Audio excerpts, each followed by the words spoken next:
কলকাতার রাজপথে আবারও উঠল জাস্টিসের স্লোগান। এবারে উঠল উই ওয়ান্ট মিরর জাস্টিস। এই স্লোগানে মুখরিত কলকাতার রাজপথ। চাকরিহারা যারা রয়েছেন তারা এখন রাজপথে, তারা বলছেন তারা বিচার চাইছেন, তারা যোগ্য, কেন তাদেরকে বাদ দেওয়া হলো? আর এই নিরস্ত্র চাকরিহারা তাদেরকে আটকাতে, তাদেরকে থামাতে পুলিশে কার্যত ছয়লাভ। দেখুন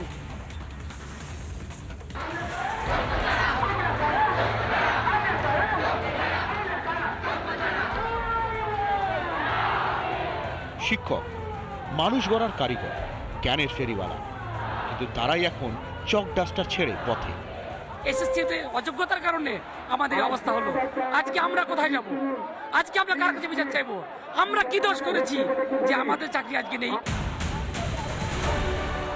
একদিকে চাকরি নেই, ভবিষ্যৎ অন্ধকার, অন্যদিকে হকের দাবি আদায় গেলে জুটছে পুলিশের লাঠি আর লাঠি।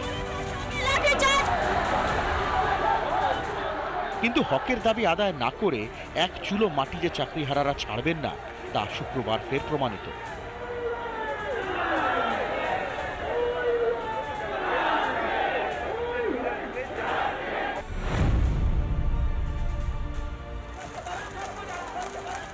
বৃহস্পতিবার মহামিছিল আর শুক্রবার এসএসসি ভবন অভিযান, হাজার হাজার যুবক যুবতী।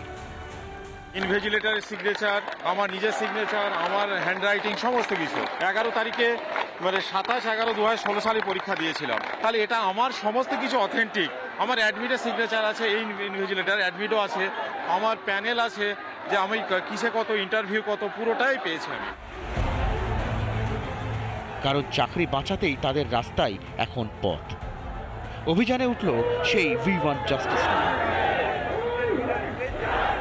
দাবি একটাই, উত্তরপত্রের মিরর ইমেজ প্রকাশ করতে হবে আর অধিকার বুঝে নিতে রাস্তায় নামতেই হবে। চড়া রোদেও রাস্তায় বসে প্রতিবাদের গর্জন চাকরিহারাদের।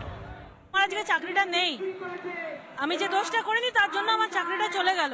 এটা একদমই আমি ডিজার্ভ করি না, আমরা কেউ ডিজার্ভ করি না, যারা এখানে আছি আমরা কেউ ডিজার্ভ করি না। এর জন্য একমাত্র আমাদের রাজ্য সরকার দায়ী। এই মিরর ইমেজ ছাড়া আমাদের চাকরি থাকবে না, আর এই মিরর ইমেজ আমরা নিয়েই ছাড়বো। লড়াই করা ছাড়া আমাদের কোনো উপায় নেই, লড়াই আমাদের করতেই হবে, লড়াই করেই আমাদের ন্যায্য অধিকার ছিনিয়ে আনতে হবে। শিক্ষকদেরকে লাঠিচার্জ করা এগুলো তো উচিত না।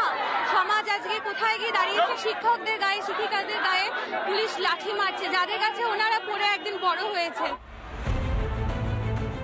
অন্যদিকে নিরস্ত্র চাকরিহারাদের রুখতে এসএসসি ভবন চত্বর যেন হয়ে ওঠে দুর্গ। র্যাফ লাঠি নিয়ে প্রস্তুত ছিল পুলিশ। চাকরিহারাদের সমর্থনে এদিনও পথে নামে বিজেপির যুব মোর্চার সদস্যরা।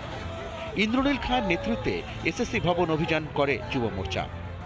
অযোগ্যদেরকে আড়াল করার জন্য, কারণ অযোগ্যরা তৃণমূল কংগ্রেসকে এই ঘুষটা দিয়েছে। এই কুন্তল, শান্তনু, কালীঘাটের কাকু, পার্থ চট্টোপাধ্যায় সহ আপাদমস্তক যারা এই দুর্নীতি একটা যে অর্গানাইজ ক্রাইম হয়েছে সুপ্রিম কোর্টের ভাষায়, সেই অর্গানাইজ করেছে পুরোটাই তৃণমূল কংগ্রেস অর্গানাইজেশন।